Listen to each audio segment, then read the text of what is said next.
Il y a des gens qui vont commencer l'année et la finir comme ça. Parce que les années ont des portes.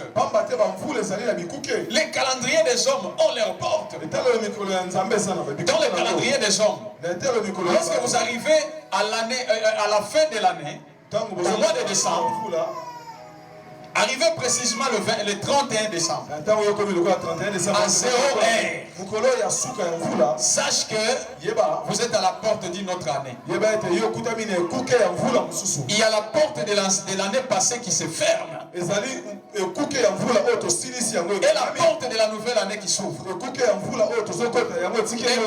entrez dans cette nouvelle année, n'oubliez pas une chose. Il y a une autre porte spirituelle de l'année prophétique ou de la saison de Dieu qui doit s'ouvrir. Donc tu dois faire ton entrée.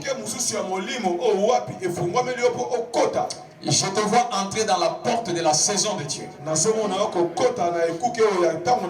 C'est cette porte de la saison de Dieu ou de l'année prophétique de Dieu qui s'inaugure dans ta vie, qui fera de ton année une année de témoignage, une année de miracle, une année de prodige, une année de visitation, une année de voyage, une année purement prophétique.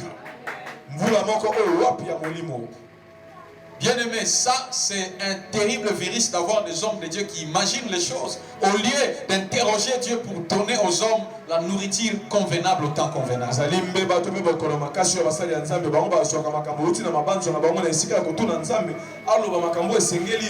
pourquoi ils s'arrangent tellement à la fin de l'année pour avoir des offrandes, pour avoir des choses. Je vais déclarer sur vous des paroles. Et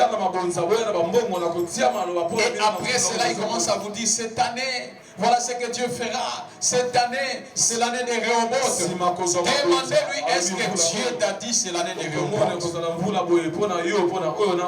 Est-ce que c'est une année d'élargissement? Et le thème que tu as attaché à cette année, c'est selon Dieu ou c'est selon toi? C'est très dangereux si tu commences une année, tu n'as pas écouté la voix de Dieu.